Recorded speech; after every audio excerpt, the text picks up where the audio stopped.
Hey everybody, happy Monday. I know I've talked about this topic before, but it's come up again. It's not solved. So we're doing it again. And I don't think this will get demonetized, but still, Patreon, you should become a member. Patreon, that's so catchy. And if you're looking for group of like-minded people, if you like this content, you want to meet new people, Patreon's a good way to do that too, because the group there, they're very cool. So, if you get involved in the comments and all that stuff, and we're going to get a Discord server up and going once, I've stopped using it for boss fight because it's all set up. That'll be a thing too. And I think I'll probably do a thing where, early adopters are going to get it at a lower Patreon level. Like it'll be all patrons now. But once I get it started, it'll be like $5 or up a month. Just something I'm thinking about. I'm not sure. You can let me know what you think about that. Yeah, accessibility versus difficulty. This came up, I believe, because Hideo Kojima, I think I said his name right. It's Kojima. It's Kojima, right? Not Kojima. My Japanese pronunciation is awful. I guess a lot of white people say Kojima, so it's okay.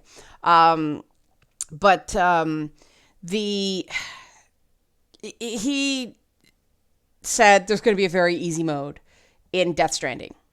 And these op-eds appeared, all games should have a very easy mode because accessibility. And I'm like, here we go again. I want to be very clear. Any developer who wants to put a very easy mode in their game, go for it. I don't use them, but it's a totally valid design choice. Part of the issue, I think, springs from the fact that accessibility is used in two ways in gaming. One is what other types of businesses call usability, meaning it's easy for multiple types of people to figure out how to use it. Apps have usability standards and things like that. It's gotta be usable for a wide variety of people to appeal to a wide variety of people. And that is more what a very easy mode covers. Oh, it teaches me how to play this game, and then if I want to play it again, I can play it on like normal next time, or easy and then normal, and work your way up. Or some people just want to experience it for the story. But that's more of a usability thing, not an accessibility thing. An accessibility thing in terms of disabilities, to me, is it shouldn't be harder for a person with a disability to play a video game than, an able-bodied person to play with, or a neurotypical person to play, with some exceptions, right? I mean, most games, or I would say the majority of games at least, are not accessible to people who are completely blind. I don't think you can play Call of Duty if you are totally blind. Maybe there's some super amazing people out there. On the other hand, some other games have such great sound cues that they can be played purely by sound. There are games for the blind that are for that. And I certainly think more audio experiences that should be made. A well-made kind of audio experience is cool even for sighted people. I mean, I've played some games made for the blind that I found very compelling because they were well-made games. Getting into people who can see but are deaf, again, some games are very dependent on sound, others aren't. And that's when it starts going, if sound is a major part of your game, then that's your game. Sound design is a major part. And the tricky thing about video games is that it's sort of an audio-visual experience. And if you are missing one of those senses, it does restrict you. And, some games, those little casual Facebook games, I always turn the sound off because the sound drives me crazy. So those are very accessible for people who can't hear.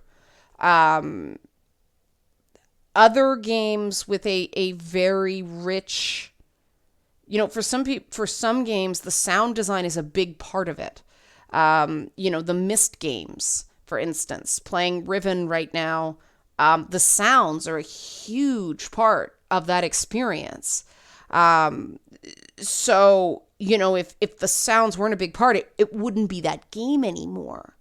And so at that point, that's not accessibility. That's just, well, you're nerfing the game. You're making it so that it's not what it is anymore. And the thing about Riven, though, is that it's not accessible for if you don't have both sight and hearing, you really can't play it. There's a guy who's always in the Twitch chat. He is visually impaired, so he's not totally blind, but he does have limited eyesight, and so I have to anything that's like cursive, like the Myst and Riven books, or pixelated, like the old parser adventure games that I love so much. I have to read every single line of dialogue so that this guy can follow, and I'm happy to do that because I try to make things as accessible as possible. I also sometimes have to recap cutscenes that have no subtitles because they're older games and people missed it. It was like garbled audio or something like that. So I basically have to tell them what was said. I don't mind playing translator for stuff like that because I want the whole point of me playing these old games is so people can get a sense of gaming history without doing it themselves. So that's one way that things like Twitch can add an element of accessibility to games. Now, there are limits, right? Even with disabilities, there are some things that just cannot be made accessible. For instance, people with epilepsy can't drive cars unless they've been seizure-free for 10 years. It's dangerous for other people. So while certain like hand controls for people without the use of their legs can be fitted to cars to help, but power steering was a huge accessibility thing for a lot of people. But there are limits to disability accessibility, and these limits are reasonable. And difficulty just isn't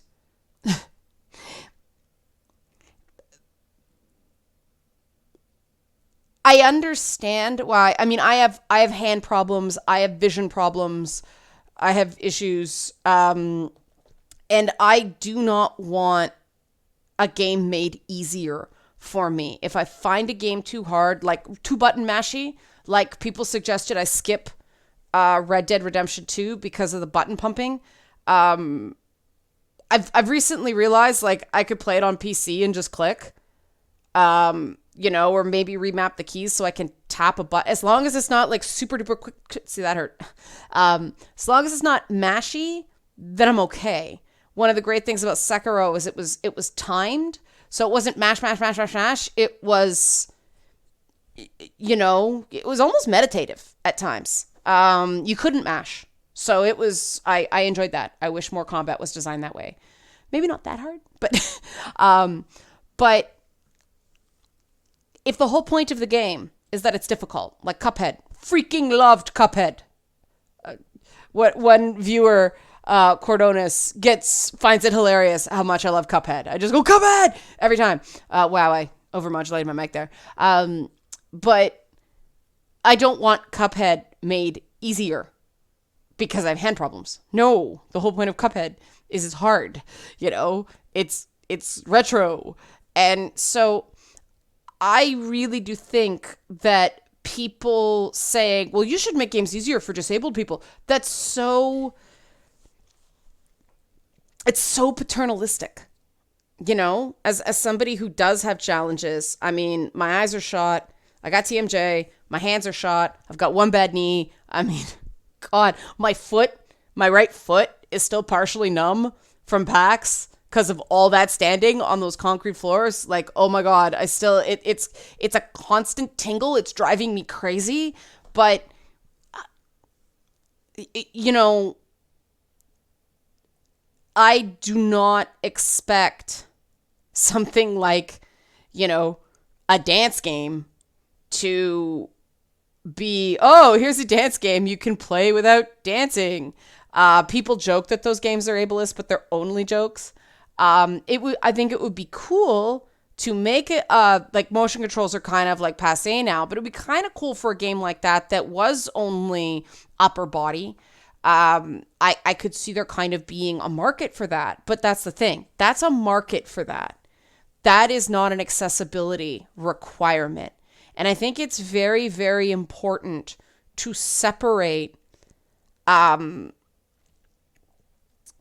legitimate disability accessibility requests, like, compensation for red-green deficiency, not the TV show, red-green, red-green visual, like, color blindness. That's something that it's a fairly common thing. And that's something that's easily overcome in the design process. Some, like, AAA games put, like, color modes, high contrast modes and things like that in the game. But also other games that don't have the money to develop that, they just, if they're going to use red or green to indicate enemy versus friendly, they make it a symbol as well. So, like the equivalent of a check mark or an X kind of thing. So people are not strictly relying on the color. Those are simple things. Those are reasonable requests. Those are reasonable things that everybody can put in. It doesn't change the difficulty at all. Difficulty, the reason to put a very easy mode in a game is if you want people to play just for the story, or so they can just be Batman, or they can just be Spider-Man, or something like that. If you plan to sell your game to people who are not very good at video games, that's why you put it in easy mode. Some of the absolute best gamers I have ever seen use wheelchairs or are, neuroatypical. I know some people who are dyslexic who are still really good gamers. They've managed to overcome the dyslexia for games, probably through a lot of practice. And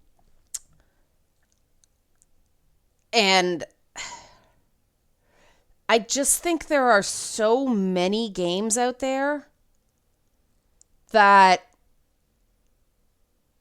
people who want to make really hard games are such a tiny portion of the market right now that it's not really affecting anyone to not be able to engage with that. It's not the same as, a person who uses a wheelchair who needs to go to a government office to say, renew a driver's license or appear your health card, or your green card or something like that. And you can't get in the door because there's no button. That's not the same. People need to access government services. People should be able to take public transit even though they use a wheelchair. Those sorts of things are what I was saying, that it should not be a barrier for people to do the things everyone else can do. Now, other things, the first person with a disability finally climbed Mount Everest in 1998. No one is suggesting that they put like a ski lift up Mount Everest so everyone, no matter how not able-bodied, can go up to the top of Everest. The point of climbing Mount Everest is that it's difficult. And in 1998, it was his third attempt. A guy named Tom Whitaker, whose right foot needed to be amputated following a car accident, finally managed to make it to the top of Mount Everest.